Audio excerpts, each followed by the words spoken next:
Assalamualaikum warahmatullahi wabarakatuh. Kembali lagi di channel Nasihat Kehidupan Misteri. Kali ini saya akan membawakan sebuah cerita mistis pendakian gunung yang berjudul cerita horor pendaki Gunung Lawu, pendakian roh tanpa raga dan bisikan makhluk halus. Gunung Lawu berada di perbatasan Kabupaten Karanganyar, Jawa Tengah dan Magetan, Jawa Timur. Dan Gunung Lawu termasuk gunung terangker di Indonesia. Banyak cerita horor para pendaki Gunung Lawu yang masih menjadi pertanyaan besar bagi masyarakat, khususnya para pendaki Gunung Lawu. Gunung Lawu terletak di antara 3 kabupaten, yaitu Kabupaten Karanganyar, Kabupaten Ngawi, dan Kabupaten Magetan. Menariknya, Gunung Lawu memiliki 3 puncak karena berada di perbatasan kabupaten. Puncaknya yaitu Hargo Dalem, Hargo Dumile, dan puncak tertinggi bernama Hargo Dumilah. Sehingga banyak diminati para pendaki Gunung Lawu. Begitu pula dengan keangkeran ketiga puncaknya tersebut. Semua cerita horor Gunung Lawu di masa lalu bagi para pendaki berkaitan dengan makhluk halus di Gunung Lawu semakin memantapkan pilihan untuk mendaki Gunung Lawu. Cerita horor ini seperti yang dirasakan oleh pendaki asal Jakarta yang bernama Faiz. Faiz memiliki pengalaman yang menyeramkan ketika mendaki di Gunung Lawu. Faiz mengaku bahwa sudah merasakan keganjilan sejak awal ia mulai mendaki di Gunung Lawu. Ditambah lagi cuaca yang kala itu memang kurang mendukung, sehingga membuat Gunung Lawu tersebut lebih sepi dari biasanya. Faiz bersama 5 orang temannya pada 2009 lalu, 4 dari Jakarta dan 1 dari Solo, ketika diteror berbagai makhluk halus penghuni Gunung Lawu. Tiba-tiba Faiz merasakan keberatan saat membawa tas ransel gunungnya. Ia juga menyadari perbedaan drastis bobot tasnya tersebut, sehingga membuatnya semakin berkeringat. Sampai temen gue bilang, kayak mandi keringat loh. Ya, emang gue akui itu. Terus tiba-tiba Mas Dias ngomong kalau tadi ada yang duduk di atas tas gue ngadep ke belakang, kata Faiz. Gue sih gak ngerasa ada hewan di situ. Ternyata Mas Dias ngasih tahu kalau ada yang duduk tadi. Orangnya setinggi dengkul. Oh ya udah, gue nggak mau tahu karena gue harus buang pikiran jauh-jauh yang seperti itu, tambah Faiz.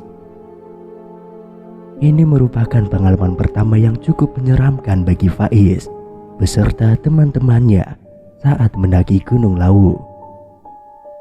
Kembali Faiz melanjutkan perjalanan bersama rombongannya dan membuang pikiran jauh-jauh tentang hal gaib ini.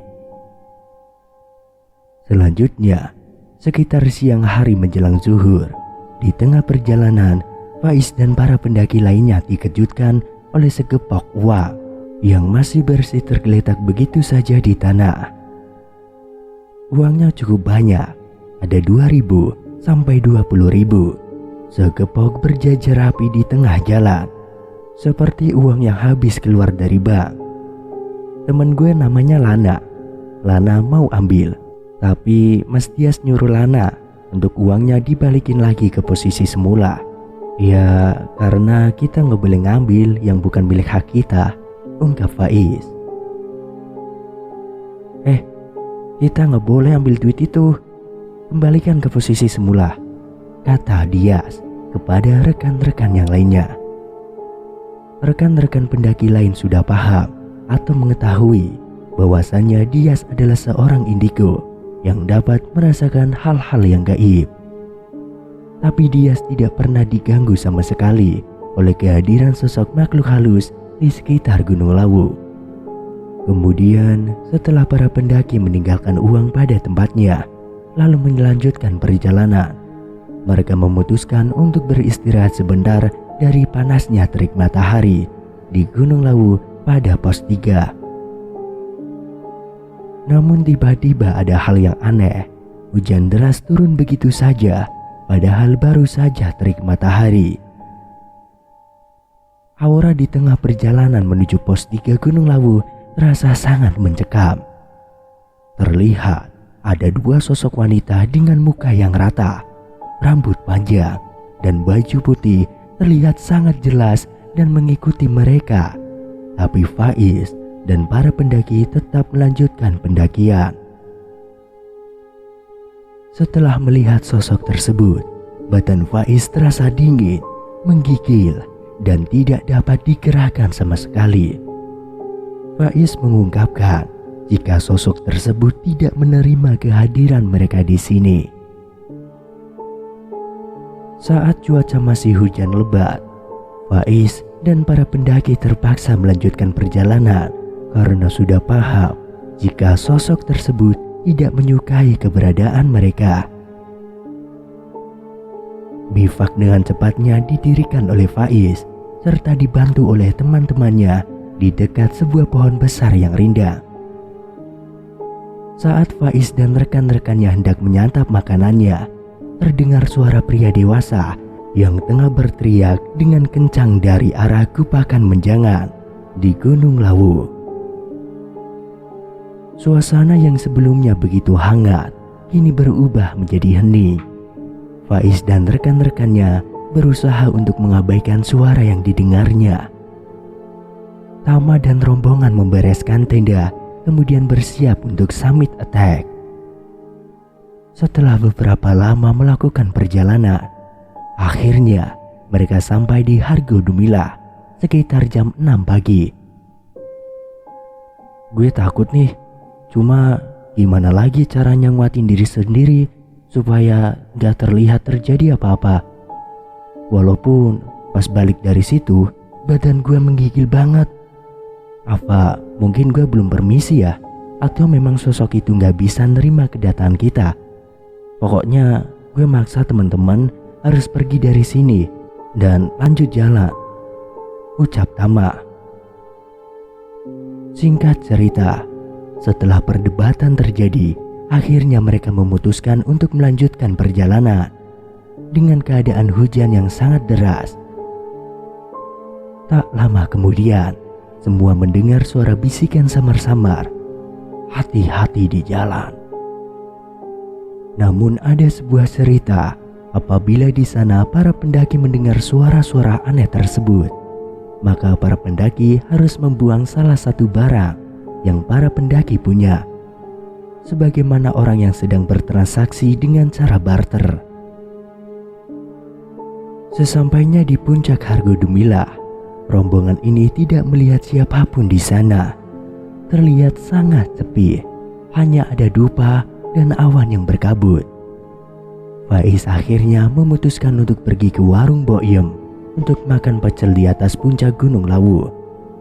Keanehan pun terjadi. Boyem yang biasanya ramah, ia tidak berbicara apapun. Terlihat ia melayani pelanggan lain, namun tidak ada siapapun di meja. Setelah selesai makan, rombongan ini pun melanjutkan perjalanan untuk turun dari Gunung Lawu. Namun sangat mengejutkan, suasana pagi hari yang biasanya ramai kini tidak terlihat siapapun, alias sunyi dan seram. Hingga tiba di pos 3, Tama akhirnya beristirahat. Ihsan mengungkapkan jika kondisi ini sudah tidak lazim lagi. Ia menyarankan untuk membaca Al-Fatihah sebanyak 7 kali, kemudian tertidur. Namun betapa terkejutnya saat terbangun. Tama dan rombongannya sudah berada di base camp. Kejadian ini sungguh mengerikan. Ia sadar betul jika dirinya sedang dalam pendakian dan masih berada di pos 3 bersama Faiz dan yang lainnya. Pendaki yang lain banyak yang mengelilinginya. Mereka berkata kalau Tama dan Faiz beserta rombongannya sudah tertidur selama 3 hari. Seorang ahli spiritual yang ada di sana mengatakan jika yang mendaki adalah rohnya saja, sementara raganya masih tertinggal di base camp Gunung Lawu. Itulah kisah mistis pendakian di Gunung Lawu.